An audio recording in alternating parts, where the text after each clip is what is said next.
Dans cette édition, l'estomac dans les talons, une styliste grenobloise qui fabrique des chaussures ressemblant à s'y méprendre à des pâtisseries.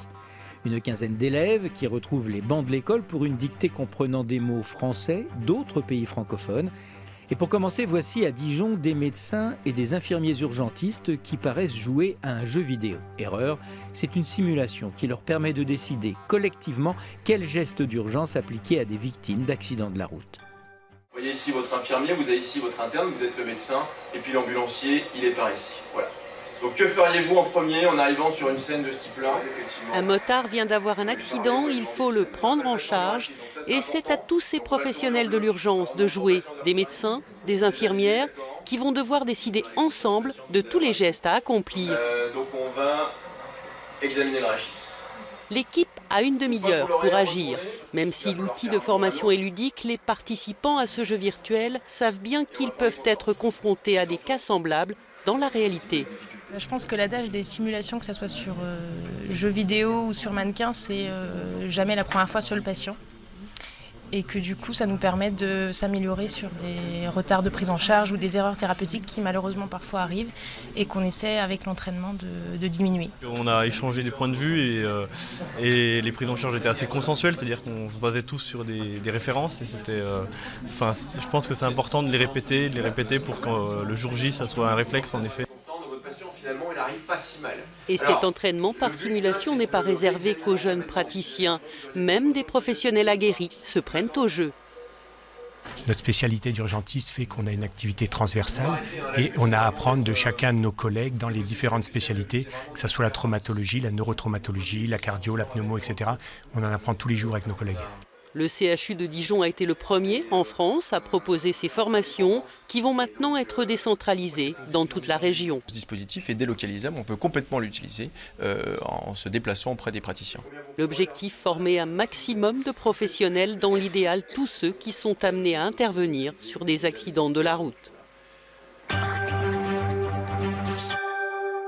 Ils ont depuis longtemps quitté les bancs de l'école, mais à l'occasion de la semaine de la francophonie, ils les ont retrouvés il y a quelques jours dans le Pas-de-Calais. Il s'agissait de se soumettre à une dictée francophone dans laquelle se cachaient des pièges pas toujours faciles à déjouer.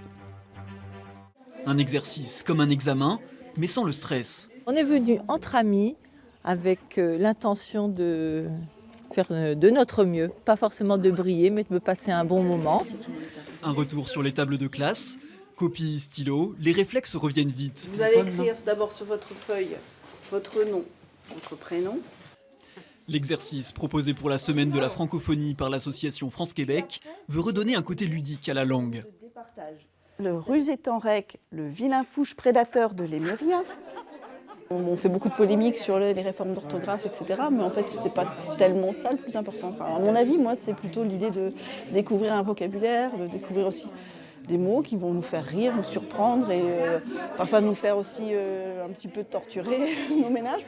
Urokinase, brachydactyle, scapulo-huméral.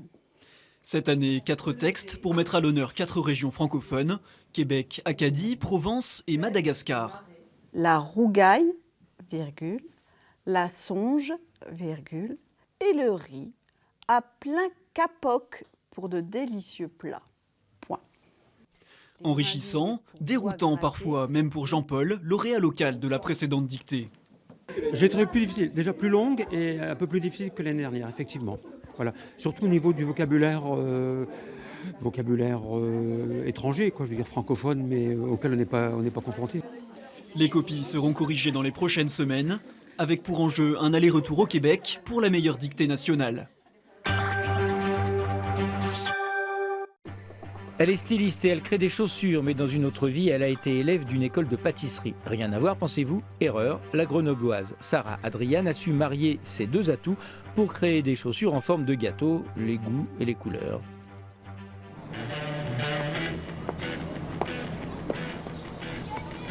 Il ne viendrait à l'idée de personne de manger des chaussures, ni de marcher avec des gâteaux aux pieds. Et pourtant, il suffit pour ça d'un peu d'imagination. De l'imagination, Sarah Adriane en a à revendre. Alors elle s'est lancée il y a quelques mois. Avec l'aide d'une amie, elle a créé son atelier à la maison. En partant d'une chaussure à talons, disons, normale, la créatrice va réaliser un fraisier ou un macaron, car sa première collection étonnante lui est apparue comme une évidence. J'ai fait des cours de pâtisserie pendant 2 ans et je me suis dit on a quand même un patrimoine qui est assez important et puis faire des chaussures originales oui, faire comme les autres non. Donc qu'est-ce qu'on fait? On utilise une identité propre et on ressort tout ce qu'on aime. Donc ouais, les tartes aux fraises, les tartes au citron meringuées, ce genre de choses. Eh bien non, disons-le tout net, ça ne se mange pas. Enduites de vernis performant, les chaussures se portent même sous la pluie. Quand même, il y a un ingrédient comestible sur le fraisier. C'est pour une question de texture, on n'a pas réussi à retrouver de façon artificielle quelque chose qui rendait aussi bien. Puis pour le côté gourmand, quoi. Les gens, quand on leur dit que c'est de la vraie noisette, généralement, ça attise la curiosité. Donc voilà.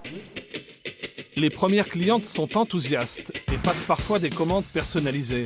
Des chaussures tiramisu ou à l'effigie de David Bowie. Et dans la rue, les passantes n'hésitent pas à poser des questions. On nous demande si elles se mangent. On répond que non, elles se portent. Et généralement, tout de suite derrière, c'est mais vous les avez achetées où? Je les fabrique.